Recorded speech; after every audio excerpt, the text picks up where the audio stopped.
All right, what's going on, everybody? I don't hardly post on this page that much, but I'm trying to do better. I'm trying to do better, and I will do better. But right now, I want to talk about something. Let's talk about the shitty state that WWE is in right now. Like everybody's talking about it. Of course, they selling out the arenas. People are gonna still come out to see the event. Let's let's get that out of the way. That's going to happen. People are going to always going to pay money to go see wrestling because people enjoy to see it in person. But the product itself is just not hitting right now. So everybody got their reasons why. But I'm gonna tell you three reasons. My personal three reasons why WWE isn't hitting anymore. Number one, they're not making stars. Like, I don't want to sound like the old man in the room, but when we came up watching wrestling, when we had The Undertaker, we had Triple H, we had Shawn Michaels, we had Stone Cold, we had Kurt Angle. Then the new generation came in when you had CM Punk, you had John Cena, you had Randy Orton. All of these are known stars. WWE was always building stars. The people that they have now, they're there, but they're not really stars like that. Like, they definitely not household names by no means. Some of the newer stuff. If you watch the wrestling, you watch wrestling. But if you don't, you don't. But they're not building their stars.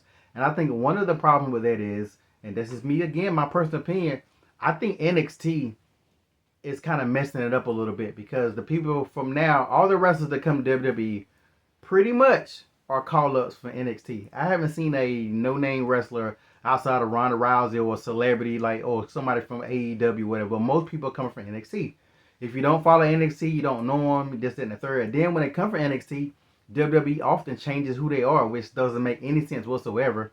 But again, you're not making stars. I miss the vignettes of people who come in and then look at Kurt Angle came out of he was Olympic gold medalist with it, but Kurt Angle came out of nowhere and he blew up. Like he's a homegrown star, and some of the other stars came from different places, but they did have a lot of homegrown stars. But that's one of the biggest reasons. Like they're not taking the time to build up storylines. There are no good storylines in WWE right now, and that brings me to number two. There's no good storyline outside of the bloodline, which is ran its course. Even though they still trying to hold on to it like the NWO type shit, it's time to let it go. The bloodline did its thing, but even when they had the bloodline, they really was the only one that had storylines. You had little sprinkles of stuff here and there, but nobody's building no kind of storylines. They're not having no feuds. Somebody wrestles somebody 1 minute, and then the next they're cool with them.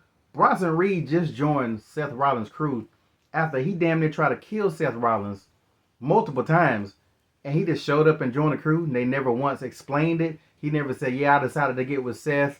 Blah blah blah blah blah. Like they just do stuff, and you're supposed to just go with it. Kevin Owens tried to kill Cody Rhodes multiple times, and Cody Rhodes sitting there on his podcast giving him an interview.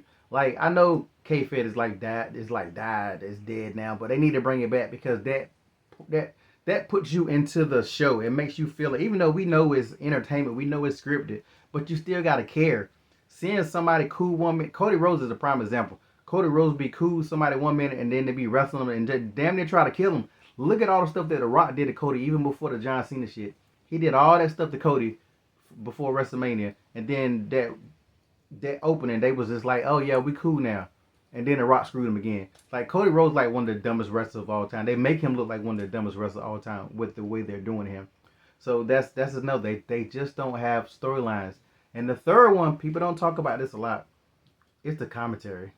The commentary for me, I hate Pat McAfee so much. I'm sorry. I know a lot of y'all love Pat McAfee, but I hate Pat McAfee. He doesn't bring anything to the thing. And Michael Cole, some of y'all heard said Michael Cole is just as good as JR. Stop it. Stop the bullshit because Michael Cole is nothing like JR.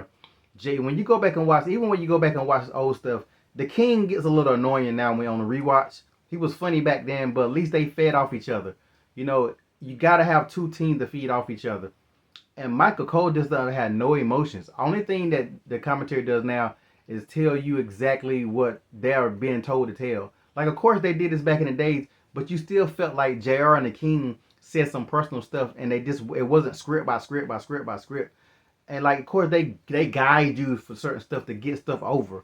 But it's just like now, Michael Cole just Mike Wade Barrett. If they let Wade Barrett go, Wade Barrett would be way better than Michael Cole. But of course, Michael Cole been there for a long time. I get it. Blah blah blah. But Michael Cole is just not that good. When John Cena turned heel, that was supposed to have been his. You son of a bitch. That was supposed to be his moment right there. Like I don't even remember what Michael Cole even said when John Cena went heel. Like, he's done been there. Like when the New Day went heel, even though it was pointless. Like he's been there for moments, and there's no bites you can go back and replay and be like Michael Cole really went off. Like he doesn't have any moments. Jr. has multiple moments. You really give me like top five Michael Cole reaction that you remember? You can't. And those three things, along with a lot of other stuff, don't get me started on the thousand ads in that ring and all the other kind of new stuff now. But those three things are there. Or if they could fix those things, get some storyline and build them. You gotta build these stars. You sitting there relying on damn John Cena who can barely hold it together in the ring now. CM Punk who struggles every match. I know y'all love CM Punk, but let's act like he is not the CM Punk old. Randy Orton, we love Randy Orton, but he's getting old. We can't rely on these older guys.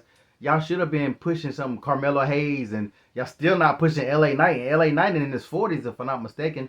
Like, build these stars because when those guys are gone and they can't wrestle no more, or y'all forcing them to wrestle and it doesn't look good, we about to have Gunther versus Goldberg. You know how bad that match is going to be. Gunther going to have to try his best to make that match look good.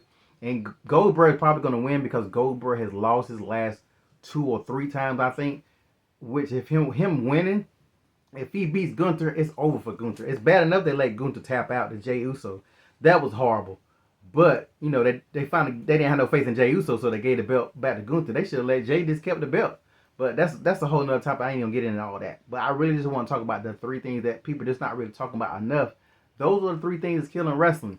If you can bring it, go back, Triple H and whoever, go back and watch some of the footage from the old shows and just understand what it took. Because apparently you don't know no more. Just because Triple H wrestled doesn't mean anything. If you remember, Michael Jordan wasn't a great GM. So just because you was great in the ring doesn't mean you're great on that side. And Triple H is not really, he ain't really cooking to me. From the dropping the ball for the wide six. Jade Cargill should have won the NXT before she been here. She's definitely not ready for this. I don't care what you say. You're still trying to force it. And so the New Day heel turn, John Cena heel turn. Now y'all talking about turning Cody heel, or y'all talking about just because they go here, that doesn't fix everything.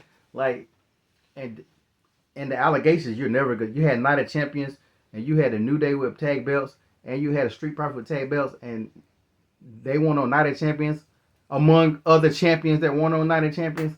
Come on, bro. Like, I don't know. I gotta start talking more shit on this page. If anybody looking, maybe only one person might look, two, 3, 4, whatever. But I gotta start being more active on this YouTube page. Like, share, subscribe. Hopefully, I will do more. Hopefully, you guys like what I said, and I will post more later. It's your boy LP. Peace.